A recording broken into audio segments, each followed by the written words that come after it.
Bom dia, boa tarde, boa noite. Creatório Baccarini, Márcio Baccarini, mais um vídeo. E agora tem gente que vai querer me matar. Agora vai. Tem gente que vai querer me matar. Mas eu preciso, né, para a questão da classificação dos galos, eu preciso mostrar para vocês uma coisinha extremamente chata. Chata, mas chata para valer. E eu vou tentar ser o mais breve, o mais simples possível com relação a esse assunto. Mas vocês precisam entender, vocês precisam ter uma ideia, não precisa nem entender muito, mas ter uma ideia do grande problemão que nós enfrentamos aqui, né, quando se fala em classificação de galos, tá? É um grande problema. E também vou aproveitar isso, e como eu havia prometido a algumas pessoas aí atrás, na sequência dos vídeos, eu vou mostrar alguns fatos interessantes com relação à coloração dos galos, tá ok? Então, que assunto é esse? Esse assunto chama-se herança poligênica, ou seja, é um assunto de genética. E esse assunto, me desculpe, né? Claro que tem gente que só quer ir para a prática, quer só um negócio lá dentro do galinheiro, mas se você quer ter um pouquinho de entendimento, nós vamos passar para vocês um pouquinho disso através desse assunto chamado herança poligênica, herança multifatorial ou herança quantitativa. Apesar dos termos dizerem quase que a mesma coisa, é necessário que você entenda esses termos, porque eles vão ser, na prática, eles vão entrar com uma ou outra percepção visual do assunto, ok? Então vamos lá. Eu vou virar aqui para o Flipchart, né? Vou virar aqui para o Flipchart. Eu já escrevi lá, ó, herança poligênica. Então essa herança agora, ela entra mais de um gene, né? Naqueles vídeos anteriores nós fizemos herança assim, Azão, Azinho, Bezão, Bezinho, né? Então, assim, agora nós temos heranças em que entram mais genes do que isso aí. Depois, herança quantitativa. É uma mudança de percepção. O seguinte, agora os genes não são mais genes dominantes e recessivos, como a gente fazia daquela vez, né? Como a gente fez com a crista, né? Crista bola é dominante em relação à crista serra. Então, se eu pego um galo homozigoto bola e um galo homozigoto serra, todos os filhos vão ser crista bola, tá? Pela dominância do gene da crista bola sobre o gene da crista serra, ok? Aqui não tem isso mais. Acabou a dominância. Agora nós vamos falar em quantidade, em acumulação de expressão genética, tá? E quando eu falo o último termo, herança multifatorial, significa que, além do código genético, existem outros fatores que vão contribuir para que o indivíduo manifeste no seu fenótipo, tá? Eu vou explicar um por um e devagarzinho. Então, vamos pegar pela cor do galo. Aí agora já até bom, porque já responde a questão de coloração de galo, que muita gente fica com pulga atrás da orelha. Então, vamos lá, olha aqui. Pelos estudiosos, nós temos, na realidade, 5 cores de galo, tá? Cores originais, 5 cores originais. Quais são elas? Então vamos pôr aqui, ó. O galo preto. O galo preto é uma cor originária. O galo telha.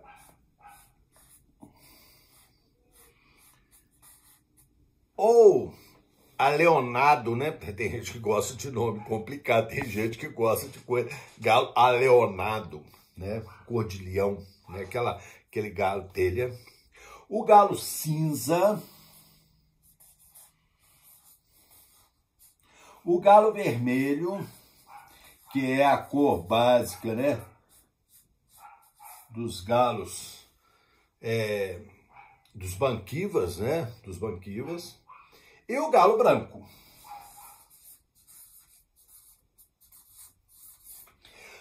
Todas as outras cores vão ser, de certa forma, uma mesclagem entre essas cores. Todos vão ser um mesclado. Então, por exemplo, o galo pintado está mesclado de branco e preto, né? O galo caboclo está mesclado de preto e telha, ou preto e vermelho, preto, vermelho e telha, né? Ou seja, as outras cores são derivadas dessa, tá? Então você vai encontrar pena no galo, ou preta, ou telha, ou cinza, ou vermelha, ou branco. A telha, a pena é dessa cor, tá? Agora, como essas penas se misturam ali, né, é outra história. Agora, só olha bem, se eu cruzo um galo preto com um galo branco, se nós fôssemos usar aqueles critérios genéticos que nós usamos para a crista, você teria ou galo preto, ou galo branco, ou galo pintado de preto e branco, ou de branco e preto. Não teria outra possibilidade. Não é o que acontece. Se você cruza uma galinha preta com um galo branco, muitas vezes você encontra galo prata, sai vermelho, sai telha, sai caboclo, você fala, aí você começa a coçar a cabeça, mas que meleca é essa? Será que a minha galinha está pulando o muro e cruzando com o galo do vizinho? Né? Será que algum outro galo invadiu o galinheiro? Né? Será que eu confundi os ovos, né, e fez essa confusão de cor? Não, não é isso. Por quê? Porque aqui os genes, eles não se manifestam por dominância, eles se manifestam por acumulação de genes. Então eu vou explicar aqui. Se você tem 4 genes, então vamos lá, vou pôr com cor diferente para não... Se eu tenho 4 genes e todos os 4 são azão, azão, bezão, bezão, esse galo é preto, porque eu acumulei 4 genes que fornecem a cor escura. Se eu tenho 4 genes, mas esses genes não fornecem cor escura, o galo é branco. Né? Então lá, eu pus 4 genes, Azinho, Azinho, Azinho, Bezinho, Bezinho, e nenhum deles, né, traz a coloração escura, então o galo é branco. E aqui no meio vão ter assim, ó, se você tem né, um gene aqui que retira a cor, né, a expressão negra, você vai fazer um intermediário, né, um telha. Se você tem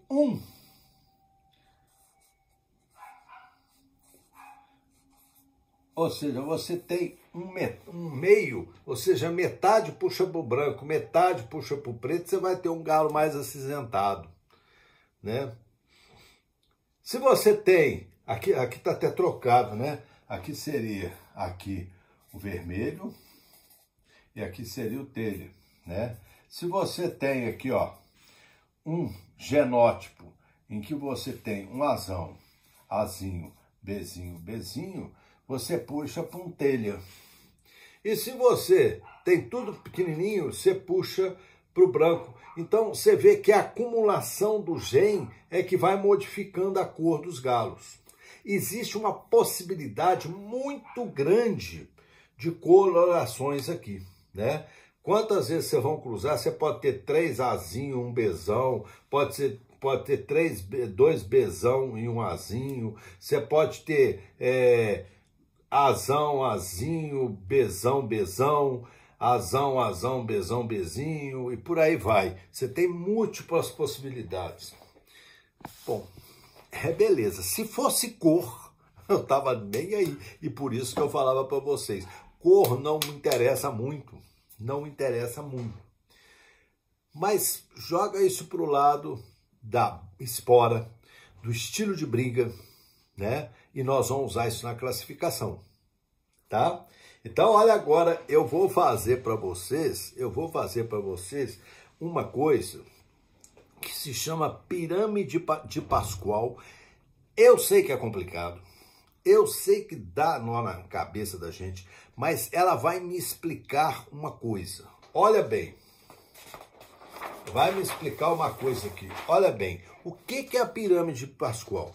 A pirâmide de Pascoal me diz o seguinte, no caso ali, né, vamos dizer assim que eu tenha quatro genes que me permitem, né, se expressar no indivíduo, né, de forma cumulativa. Então tem uma norma da genética, se eu tenho 4 genes, eu tenho 5 fenótipos possíveis. Então, eu vou fazer a pirâmide de Pascoal assim, ó, eu vou pôr o número 1 em cima, outro número 1, outro número 1, outro número 1, outro número 1. Eu tenho 4 genes, 5 possibilidades. Como eu construo a pirâmide de Pascoal? É simples aqui, ó. 1 mais o que está à sua direita. Como aqui não tem nada, 1 mais 1, 1. Tá? Agora aqui, 1 mais 1, 2. 1 mais 0, 1.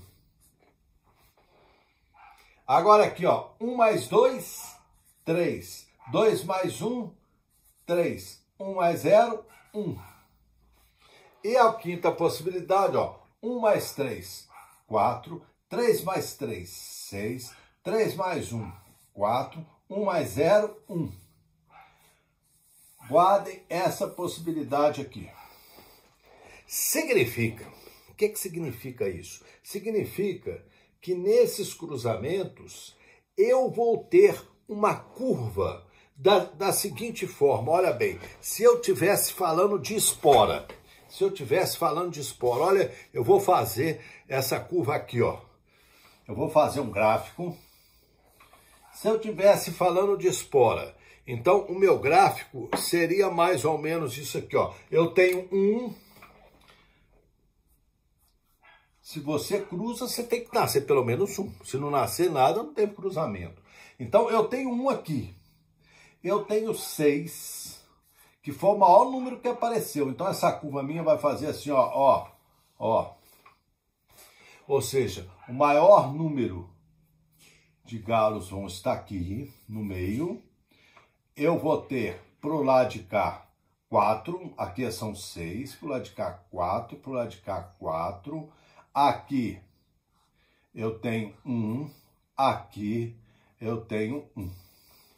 Se tratasse de espora, que seria um dos critérios de classificação, olha bem o que eu falei aqui, ó. 1 mais 4, 5, mais 6, 11, mais 4, 15, mais 1, 16. Se tratasse de espora, eu poderia dizer o seguinte, olha aqui, ó. Até aqui, né, essa turma dos 6 aqui, né, é a turma meião. Daqui para cá você tem 4, que são galos de boa espora. E você tem 1, que é um galo excepcional. Ok? Daqui para cá você tem 4. Né? Você tem aqui 4 de espora ruim, né? Que são ruins de espora. E você teria 1 também que não dá espora nenhuma, né? Sem espora.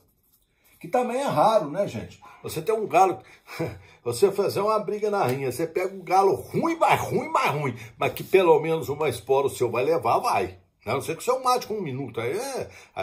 Vai assim, se a briga rolar 10 minutinhos, o seu vai levar uma espora, né? Mesmo que o seu jogue o outro morto no chão.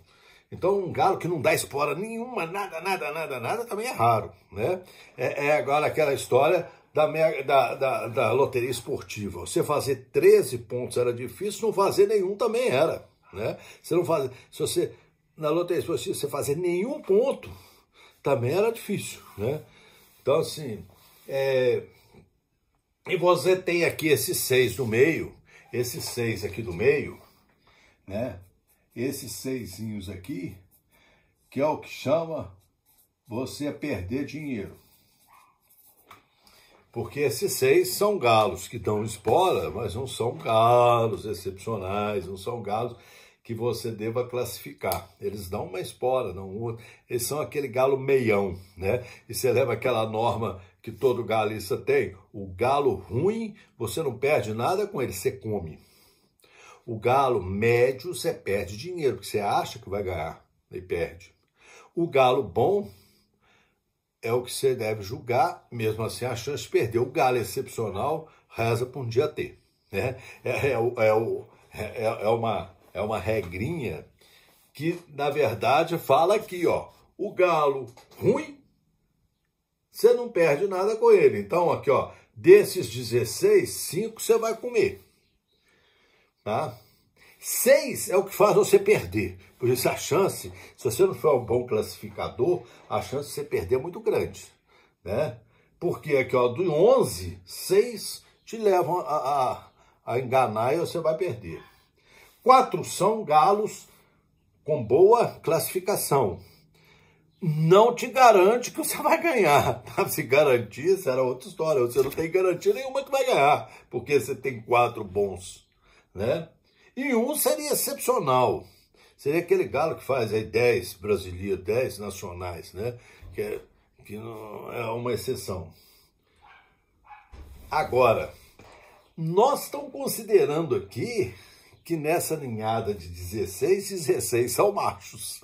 Mas você vai ter o seguinte, de 16, metade são fêmeas. Então, esses 4 aqui já caem para 2. Tá bom? 16 já cai para 2. Se nós usássemos como classificação, apenas espora, né? De 16 você ia selecionar 2, mas como nós usamos só espora, nós vamos usar no mínimo 5 critérios, né? Então, esse 2 ainda vai ser dividido por 5. Então, dos 16, você vai aproveitar quanto? 2 dividido por 5, 0,4%. 0,4% dos galos, né? Então, você vai assim, 1% seria 1,6, 0,16. Na verdade, para você ter 4 galos, né? Se você for realmente classificar os galos, para você ter 4 galos classificados, você teria que ter no mínimo 100 aves machos criados.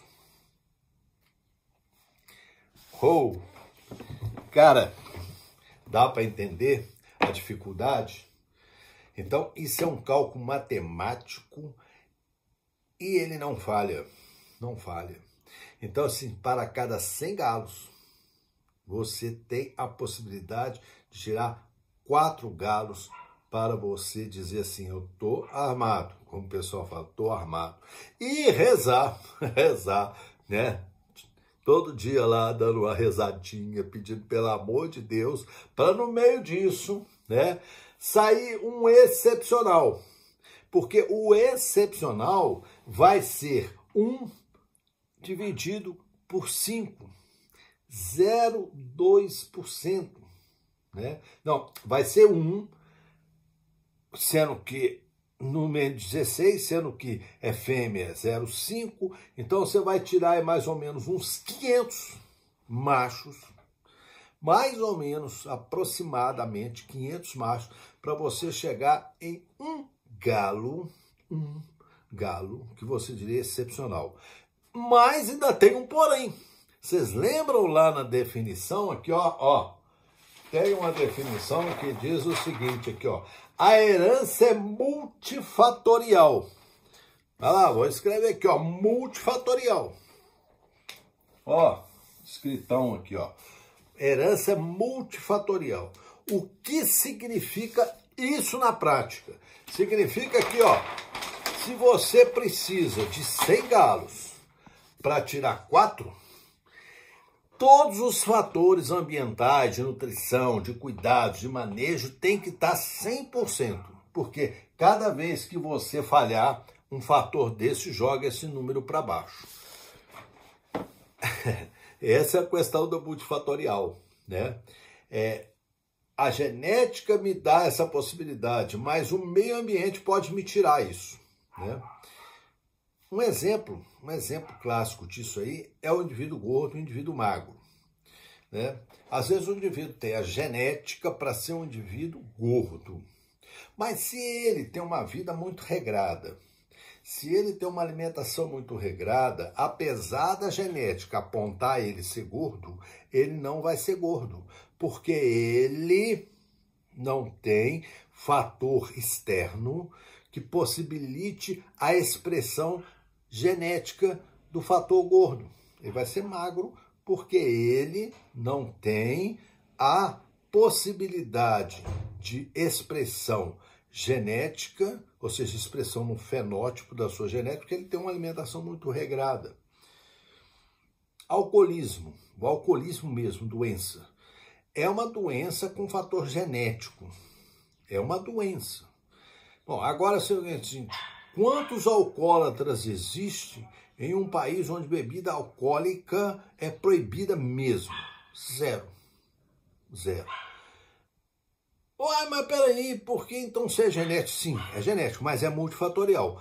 Para o indivíduo se tornar alcoólatra, ele precisa ter a bebida alcoólica. Então, para a doença se manifestar, ela precisa, então, do fator externo que faz com que a manifestação genética aconteça. Tá?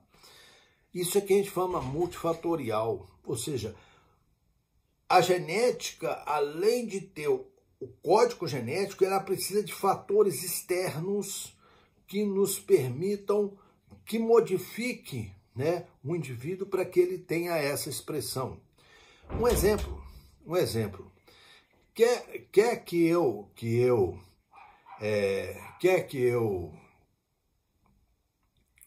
apresente para vocês uma questão multifatorial interessante? A cor da pele, né?